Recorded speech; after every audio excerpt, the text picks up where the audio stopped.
Hello everybody, Bryce here, and it all started with a tweet. So Russ tweeted on 18 April that Group Q is now 8v8 for testing, and this brought much excitement because honestly the 12v12 Group Q was dead, and this was a very welcome change. So this announcement went up and everybody got their buddies and dropped into Group Q, which was really fun. And after a few days of game time, a few days of trials, Paul came up with a post on the forum, as you'll see right here.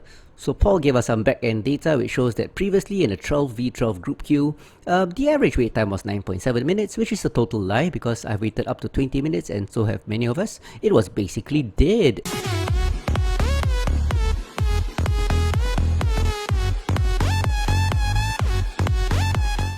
But since the launch, everybody came in, so the time was about 3.2 minutes as you see here to get a match, and that's because everybody was online. 8v8 drops fast, and off-peak, according to Paul, that dropped to about 6.5 minutes, which is still an improvement of about 3 minutes, but still not entirely acceptable. So there must be a better way to go forward because honestly something needs to be done about Group Q. And on 21st April, Russ dropped the biggest bombshell of all, tweeting out that combining queues is really the best option at this point. And that was wow. Everybody got excited, Reddit went wild, Twitter went wild, the forums went wild. Everybody was going crazy over these news because merging the queues is a big deal. And biggest concern of course was the balance issues because honestly the 99 percentile, the competitive team players, oh my, when they go in they basically murder everybody. Let's be honest about it. So that is the biggest issue, the 99 percentile in terms of Giles list going in forming groups and murdering everybody. So as you can see from the data here, the data states that they want to have a maximum group size of 4, and of course Matchmaker will balance the teams on the side and making the groups as opposing team as much as possible, of course with Matchmaker. I'm not exactly sure that would work, but it is something, and I guess it's better than nothing. An alternative of course is just to leave it as two separate queues, one solo queue and one group queue, with group queue pegged as 8v8. But guys, Russ is considering seriously merging of solo and group queue. He hasn't done it yet, but the proposal is there. What do you guys think? Is this a good idea or a bad idea? Will it kill the game? Secondly, do you think the top tier players forming a group of 4 will come in and just kill the game, wreck it with their high top tier effectiveness? Because honestly nobody likes being trashed all the time. But more important for me, because I am into community building, will it bring back players who retired? Because a lot of people wanted to drop with their friends, and with the 12v12 structure it just doesn't work. And will you continue playing the game? I don't know guys, I am pretty torn about it, but something has to be done, that is for sure. So that was the updates on Mech Horror Online, some of the latest buzz happening, and there has been lots of talk and the talk still goes on. Like I said, honestly, I am pretty torn about it. I am seriously concerned that the try-hard group will come in groups of 4 and just make the game so boring to play with their constant stomping. It is a legit concern, but to be frank, something has to be done because Group Q is dead. It's really hard to drop in groups with friends. So anyway, with all that talk aside, I haven't really had much time to drop in 8v8. Real life has been pretty busy for me with all this quarantined action happening, and yeah, it's been tough. But I finally got to play a bit of 8v8, and I have a few matches for you to showcase the fun it is, because you can actually drop with people of different skill levels. Tier 1s and Tier 5s can drop together. So it's a good learning experience for the Tier 5s, and also a good experience for the Tier 1 players to learn to lead, to coordinate and support the newer players.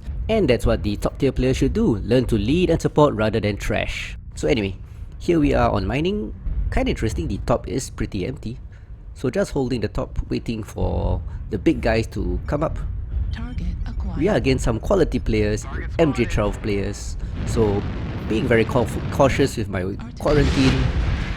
Looks as though the enemy is holding a defensive position. There is no NASCAR, which is really nice in Group Q. Tip of the spear here, dropping a strike, a few hits. Yeah, we still have a 3 mechs behind us, waiting. Yeah, our big guys are a bit slow, including our assaults. Enemy team has quite a few assaults as I can see. So if we look at the minimap now that they are here. There's still no one at the top, so... Yeah, so it's time to move up then. So a bit of coordination here. You can't really hear my in-game comms. This is a voiceover actually. That's because my mic wasn't configured properly. So you can't hear my calls in-game. So at this point I'm actually leading a team on the right. If you look at the minimap, fast movers flanking the enemy going by this right flank, while the big guys are just, well, left behind. Typical hammer and anvil situation.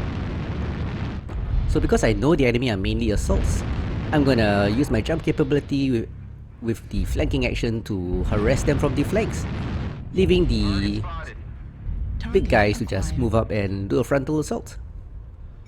So looking for the MJ12 players here. Got John McFuzzy, really good player, Brow here also. These are nice people, really skilled, and they just eat more strikes.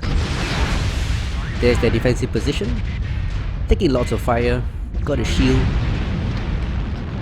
Annihilators, Highlanders, Banshees, whole bunch of big guys. So with a huge mass of assaults there, I've got to be really careful because Teozeal and my Wolverine, we are not heavily armored. They're all in the weird place. I'm pushing to the town. I'm on the pick up. Yep, some comms there as the alternate team pushes forward, the assaults are pushing forward. Time for us, light and medium max to flank. Score is 1-1. On golf. The calls are made, Golf Warhammer is called out. Focus fire, my MRM is harassing him from his left flank. One assault on the right flank, time for me to pull back a bit. Can't be too aggressive. 3-1, we have an advantage, time to press it. If you can get the fox, right does it. Yep, the Warhawk Foxtrot, he's a cadet, so probably a new player. Like I said, a mixed group of players. We have new players in our team too.